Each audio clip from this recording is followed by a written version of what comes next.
So hello guys. तो जैसा कि हमें पता ही है कि DC is filled with a lot of insane ideas और इसी वजह से हमने काफ़ी सारे amazing concepts throughout different years DC comics के अंदर देखे हैं, including some really cool artifacts. और इसी वजह से आज के इस वीडियो में अपन नज़र डालेंगे डीसी कॉमिक्स से 10 सबसे पावरफुल सबसे स्ट्रॉन्गेस्ट आर्टिफैक्ट्स के बारे में जो हमने कॉमिक बुक हिस्ट्री के अंदर देखे हैं। तो ये वीडियो सच में काफ़ी ज़्यादा इंटरेस्टिंग होने वाली है। Without wasting any more time शुरू कर लेते हैं आज के इस अमेजिंग वीडियो को। Number 10, lantern rings. अब डीसी कॉमिक्स के अंदर हमने कई सारे लैंटर्न कॉप्स देखे हैं और उन सभी लैंटर्न कॉप्स के पास उनकी खुद की पर्टिकुलर पावर रिंग होती है जो यूनिवर्स के डिफरेंट फंडामेंटल इमोशंस को रिप्रेजेंट करती है, मल्टी कलर स्पेक्ट्रम को रिप्रेजेंट करती है।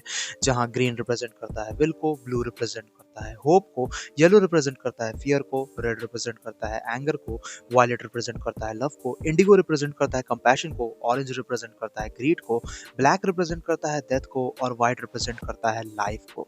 और इसी तरीके से हमें पता है कि किस तरीके से जितने भी लैंटर्न कॉर्प्स निकल के आते हैं वो बेसिकली इन रिंग्स की मदद से ही, लैंटर्न रिंग्स की मदद से ही किसी भी चीज़ को कंस्ट्रक्ट कर सकते हैं, भले ही वेपन्स क्रिएट करना हो या फिर लिटरल सन्स को क्यों ना क्रिएट करना हो।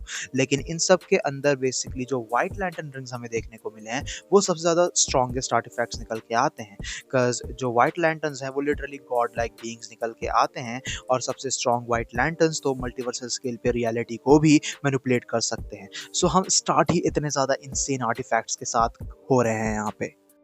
Number 9, Mobius chair. अब मोबियस चेयर के ऊपर कई सारे डिफरेंट कैरेक्टर्स बैठ चुके हैं, बट जो सबसे कॉमन प्लेस होल्डर हमें देखने को मिला है डीसी यूनिवर्स के अंदर वो निकल के आता है मेट्रॉन, जो न्यू गॉड्स में से एक है एंड एक्चुअली बिलोंग करता है स्पीयर ऑफ गॉड्स से। जहाँ बेसिकली जो कोई भी इस चेयर पे बैठता है वो पजेस करेगा डीसी के ग्रेटर ओमनीवर्स की सारी knowledge and transcend the very concept of space and time, जिसके वजह से ही जो कोई भी मोबियस चेयर का यूजर निकल के आता है वो नाई ओमनिसिएंट बन जाता है और कह सकते हो कि high level cosmic awareness possesses करता है। जहां जो मोबियस चेयर है वो स्टूपिडली कैपेबल ऑब्जेक्ट निकल के आता है, आर्टिफैक्ट निकल के आता है डीसी यूनिवर्स का। Literally bye sitting on this you become the most intelligent person in the entire Cosmos. और इसी के साथ साथ कई सारे डिफरेंट कह सकते हो कि artifact such as lantern rings and mother boxes basically Mobius chair को रिपेल नहीं कर सकते हैं।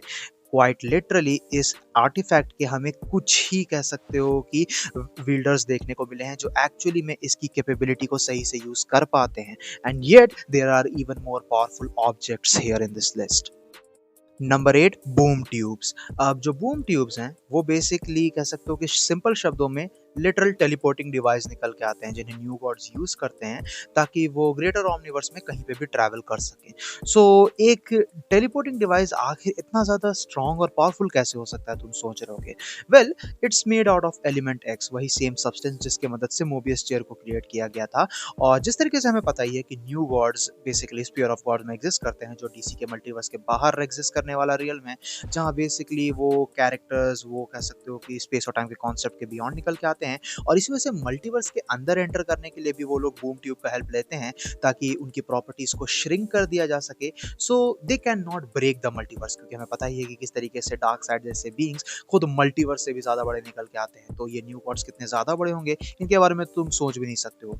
और बूम ट्यूब इन्हीं कह सकते हो कि कैरेक्टर्स की प्रॉपर्टीज को इतना ज्यादा इनहेंस करता है कि वो इवन स्पेस और टाइम के कंटिन्यूम के थ्रू भी एग्जिस्ट कर सके। लेकिन उससे भी ज्यादा इंसेन चीज बूम ट्यूब से रिलेटेड हमें ये देखने को मिली है कि हमने देखा है कि किस तरीके से डीसी कॉमिक्स में दूसरे हीरोज जो अर्थ के हीरोज निकल के आते हैं such as Superman and Wonder Woman, वो भी बेसिकली बूम ट्यूब का यूज कर पाए हैं स्पीयर ऑफ गॉड में एग्जिस्ट करने के लिए, स्पीयर ऑफ गॉड में एंटर करने के लिए। And to enter the sphere of god you must transcend this space and time concept, जिसकी वजह से तुम्हें मल्टीवर्स से भी ज्यादा बड़ा होना होगा। सो टेक्निकली तुम ये कह सकते हो कि बूम ट्यूब एक ऐसा डिवाइस है, एक ऐसा टेलीपोर्टिंग डिवाइस है जिसके थ्रू अगर तुम बेसिकली स्पीयर ऑफ गॉड में एग्जिस्ट करते हो तो तुम खुद मल्टीवर्स से भी ज्यादा बड़े हो सकते हो। It is actually insane. Number 7, helmet of Nabu. अब हेलमेट ऑफ नाबू को हम लोग हेलमेट ऑफ फेट के नाम से भी जानते हैं, which was made by the lord of order Nabu himself. और जिस तरीके से हमें पता ही है कि ये डॉक्टर फेट के मेन आर्टिफैक्ट्स में से एक है जो डॉक्टर फेट को उसकी मैजिकल एबिलिटीज ग्रांट करता है। और हमें इसी तरीके से ये भी पता चलता है कि जो हेलमेट ऑफ नाबू है उसके मदद से जितनी भी मैजिकल फोर्सेस एग्जिस्ट करती हैं उनके ऊपर पूरा कंट्रोल हासिल किया जा सकता है। लेकिन हेलमेट ऑफ नाबू को ऑफकोर्स हर कोई ऑपरेट नहीं कर सकता उसके फुल पोटेंशियल में। लेकिन हमें ये पता है कि हेलमेट ऑफ नाबू के फुल पोटेंशियल में it possesses power greater than all gods combined, जहां बेसिकली ये हेलमेट इनफाइनाइट डायमेंशंस को कंटेन करता है खुद के अंदर। एंड मोस्ट इंपॉर्टेंटली हमने ये भी देखा है कि किस तरीके से डॉक्टर फेट अपने फुल पोटेंशियल में basically entire sphere of God को डिस्ट्रॉय करने की केपेबल निकल के आता है, leaving the helmet of Nabu behind. और उसका रीजन ये निकल के आता है कि आखिर कितनी भी बड़ी इंजरी से हेलमेट ऑफ नाबू क्यों ना गुजरे, कितना भी बड़ा डिस्ट्रक्शन क्यों ना हो, वो हमेशा खुद को रिफॉर्म कर सकता है even after the destruction of the greater Omniverse itself. और वही चीज हमें दिखाती है कि क्योंकि डॉक्टर फेट खुद इतना ज्यादा पावरफुल निकल के आता है और उसके पावर का मेन सोर्स हेलमेट ऑफ नाबू है, तो वो डेफिनेटली इस लिस्ट में अपनी पोजीशन डिजर्व करता है। Number 6, anti life. अब एंटी लाइफ इक्वेशन हमें कोई आर्टिफैक्ट देखने को नहीं मिला है, बल्कि एक मैथमेटिकल फॉर्मूला देखने को मिला है that transcend the will of any sentient race within the greater omniverse. इसका मतलब ये निकल के आता है कि अगर कोई भी एंटी लाइफ इक्वेशन को हासिल कर ले और उसे उसके ट्रू पोटेंशियल में यूज करे, तो फिर वो डीसी कॉस्मोस के अंदर मौजूद जितने भी हमें सेंटिएंट रेस, एलियन रेस देखने को मिले हैं, भले न्यू गॉड्स क्यों ना हो जाएं या फिर एंजल्स ही क्यों ना हो जाएं, उनके ऊपर कह सकते हो कि पूरा कंट्रोल हासिल कर सकता है। और इसी वजह से डीसी के अंदर डार्क साइड का यही मेन फोकस रहा है, यही मेन गोल रहा है कि वो एंटी लाइफ इक्वेशन को हासिल करना चाहता है to trump over all of creation. Anti life equation का फॉर्मूला निकल के आता है loneliness plus alienation plus fear plus despair plus self worth divided by mockery divided by condemnation divided by misunderstanding point guilt point shame, point failure, point judgment. N equals Y, where Y equals hope and N equals folly. Love equals lie, life equals death, self equals dark side. But again, हर कोई इस anti life equation को कह सकते हो कि उसके full potential भी use नहीं कर सकता है, but dark side is one of the few beings who is capable of that. अब अपन एंटर करने वाले हैं टॉप 5 के अंदर, लेकिन यहाँ से मैं जितने भी कह सकते हो कि आर्टिफैक्ट्स की बात करूंगा ना, वो पावर लेवल उनका मैटर नहीं करता है, क्योंकि यहाँ पे जितने भी आर्टिफैक्ट्स अब बचे हैं वो एक्चुअली में डीसी के मैनिफेस्टेशन के आउटसाइड निकल के आते हैं। वो बेसिकली मेटाफिक्शनल कॉन्सेप्ट हैं और इसी वजह से यहाँ पे से चीज़ें काफ़ी ज़्यादा ट्रिपी होने वाली है। सो आई वुड रिकमेंड टू पे more attention. Number 5, book of infinity and book of destiny. अब ये दोनों ही बुक्स एक्चुअली में काफ़ी ज़्यादा इंपॉर्टेंट निकल के आते हैं और काफ़ी ज़्यादा इंटरेस्टिंग कॉन्सेप्ट हैं। शुरुआत करते हैं बुक ऑफ इन्फिनिटी के साथ। सो बेसिकली जो बुक ऑफ इन्फिनिटी है वो रिसाइड करती है लिम्बो स्पेस में। लिम्बो बेसिकली वो रियल्म है जहाँ डीसी की स्टोरीज क्रिएट होती हैं, जहाँ डीसी की स्टोरीज रेडकॉन होती हैं एंड एवरीथिंग, जो हमें एक मेटाफिक्शनल रियल्म देखने को मिला है डीसी के ओमनिवर्स के बाहर, जहाँ बेसिकली यहीं बुक ऑफ इन्फिनिटी मौजूद है, जो कंटेन करता है हर वो स्टोरी को जो डीसी कॉमिक्स के अंदर होने वाली है, हो चुकी है और हो सकती है। और उसी के तरीके से ऑन द अदर हैंड जो बुक ऑफ डेस्टिनी है उसका एक्सप्लेनेशन रादर सिंपल निकल के आता है, उतना ज़्यादा ट्रिपी नहीं, क्योंकि ये बुक एक्चुअली में चेन्ड है डेस्टिनी ऑफ द एंडलेस से, जो एंडलेस का सबसे कह सकते हो कि एल्डेस्ट सिबलिंग निकल के आता है। और ये कंटेन करती है ऑल ऑफ क्रिएशन को, not particularly the metafictional concepts as well, but जितने भी फिक्शनल कॉन्सेप्ट हमें डीसी के ग्रेटर ओमनिवर्स के अंदर देखने को मिले हैं वो सभी बुक ऑफ डेस्टिनी के अंदर ही मौजूद हैं। एंड दैट्स वाई ये दोनों ही बुक्स कह सकते हो कि काफ़ी ज़्यादा इंपॉर्टेंट निकल के आते हैं और काफ़ी ज़्यादा इंटरेस्टिंग आर्टिफैक्ट्स हैं। Number 4, miracle machine. अब मिरेकल मशीन हमें डीसी कॉमिक्स के अंदर एक ऐसा आर्टिफैक्ट देखने को मिला है जो अपने कह सकते हो कि यूजर के थॉट्स को रियलिटी में कन्वर्ट कर सकता है। But to use this artifact you need extreme will power. अब तुम में से बहुत से लोग ऐसा हो सकता है कि सोचो कि वेल ये इतना ज़्यादा कुछ एक्सट्रीमली इंटरेस्टिंग तो साउंड नहीं कर रहा है, तो ये इतना ज़्यादा लिस्ट में ऊपर क्यों है? वेल इन एक्चुअलिटी जो मिरेकल मशीन है ना, वो हमें रिप्रेजेंटेशन देखने को मिला है देओस एक्स माकिना का। अब हो सकता है तुम में से कुछ लोग पूछो कि आखिर ये देओस एक्स माकिना क्या चीज़ निकल के आती है।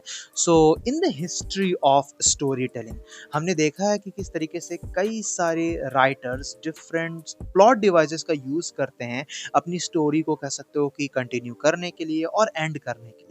और उसी तरीके से डेओस एक्स माकिना भी काम करता है, जहाँ पे तुम्हें देखने को मिलेगा किसी स्टोरी के अंदर कि एक इम्पॉसिबल सिचुएशन हमें देखने को मिलती है, एक इम्पॉसिबल प्रॉब्लम हमें देखने को मिलती है जिसका सोल्यूशन तुम खोज नहीं पाते हो, तुम्हें बिल्कुल भी आइडिया नहीं होता कि अब हमारे कैरेक्टर्स इस सिचुएशन से किस तरीके से बाहर निकलेंगे। बट तभी सडनली अनएक्सपेक्टेड वे से कह सकते हो कि उस इम्पॉसिबल सिचुएशन को रिजॉल्व कर दिया जाता है, generally giving audience a happy ending. और इनिशियली तुम उसके बारे में ज़्यादा सोचते नहीं हो, लेकिन जब तुम इस स्टोरी को, किसी भी स्टोरी को जिसमें ऐसा कुछ हुआ हो, उसे रिविजिट करते हो तो वो एंडिंग उतना ही कम सेंस बनाने लगती है और तुम्हें रियलाइज होता है कि यहाँ पे राइटर ने प्लॉट डिवाइस का यूज़ किया है स्टोरी को एंड करने के लिए।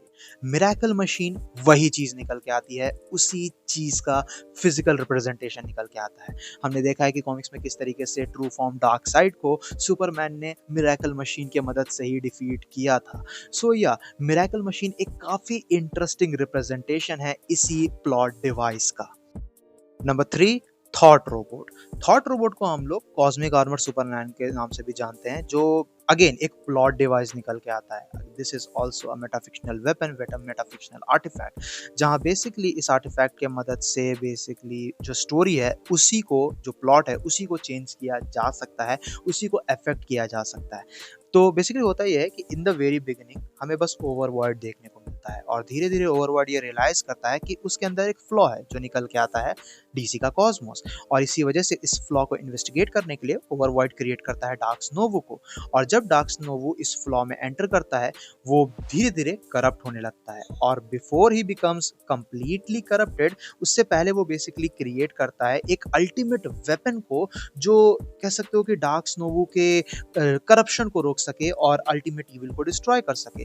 तो जब डार्क नोवो मैंड्रैक बनता है तो उसके बाद यही अल्टीमेट वेपन मैंड्रैक को डिफीट करने के लिए वहां पहुंचता है, जो वेपन निकल के आता है थॉट रोबोट यानी कि cosmic armour Superman. Cosmic armour Superman totally basically कह सकते हो कि गुड वर्सेस इविल का वेरी आर्केटाइप निकल के आता है। ये एक ऐसा प्लॉट डिवाइस है जो कुछ भी चाहे वो कुछ स्टोरी में चेंज कर सकता है, और इसी वजह से थॉट रोबोट कह सकते हो कि हमें काफी ट्रिपी और एक काफी इंटरेस्टिंग कॉन्सेप्ट देखने को मिला है।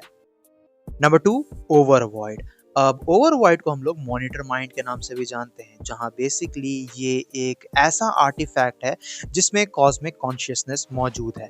अब बेसिकली ओवरवॉइड एक मैसिव कह सकते हो कि स्पेस है जो रिप्रेजेंट करता है एक ब्लैंक वाइट पेज को, यानी कि it is a perfection without any flaws, filled with nothing but opportunities for stories.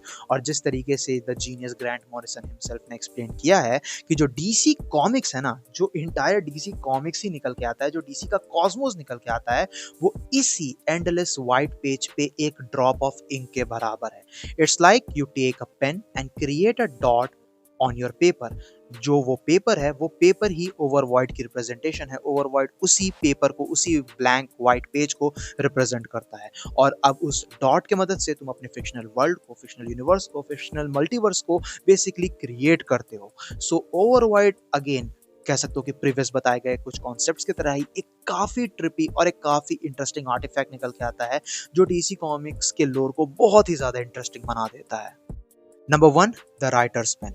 अब तुम सोच सकते हो कि आखिर ऐसा कौन सा मेटाफिक्शनल कॉन्सेप्ट निकल के आता है जो इवन ओवरवर्ल्ड जैसे कॉन्सेप्ट को, जो लिटरली वाइट ब्लैंक पेज को ही रिप्रेजेंट करता है, उसको भी सरपास करे। Well, it's the writer's pen quite literally, जहां इसी ओवरवर्ल्ड में अगर एक फ्लॉ क्रिएट होता है तो वो एक पूरा का पूरा कॉस्मोस बन जाएगा। तो आखिर उस फ्लॉ को क्रिएट किसने किया? उस फ्लॉ को क्रिएट किया इन राइटर्स ने। ये कुछ भी हो सकता है, अपन कोई भी एग्जांपल को ले सकते हैं। Could be Greg Feely accidentally falling लिंग with a pen on the floor and he created a dot with his pen's ink. और तुम ग्रैंट मॉरिसन का एग्जांपल ले सकते हो, where he is typing on his computer his next story and that ended up creating a dot in the overworld. जो writers pen है ना, वो बेसिकली एक मेटाफिक्शनल कॉन्सेप्ट नहीं है, एक मेटाफिक्शनल आर्टिफैक्ट से कहीं ज्यादा है। It is a thought these writers, novelists had to create these beautiful stories। और वही चीज कह सकते हो कि इस पूरे के पूरे कॉन्सेप्ट को बहुत ही ज्यादा इंटरेस्टिंग और ब्यूटीफुल बना देता है। सो गाइस, ये थी वीडियो डीसी कॉमिक्स के सबसे कह सकते हो कि पावरफुल आर्टिफैक्ट्स को लेके। एंड आते आते कह सकते हो कि अपन ने कुछ मेटाफिक्शनल कॉन्सेप्ट्स को भी डिस्कस किया, जिन्हें ओरिजिनली मैं इंक्लूड नहीं करने वाला था, बट फिर मैंने सोचा कि इनके बारे में बात कर ही लेते हैं, बिकॉज मैंने मेटाफिक्शनल कॉन्सेप्ट्स के बारे में बहुत ही कम बात किया है अपने चैनल पे। But still they are some of the really great things we have seen in the DC cosmos, so of course we have to discuss about them। बाकी अगर तुम्हें वीडियो पसंद आए तो वीडियो को अपना थम्स अप देना, दोस्तों के साथ शेयर करना, चैनल पे इनके अगर कहीं से भी नया है तो चैनल को जरूर से सब्सक्राइब भी कर लेना। मैं मिलूंगा तुमसे ऐसे किसी नेक्स्ट वीडियो में। Till then bye, stay tuned, stay awesome.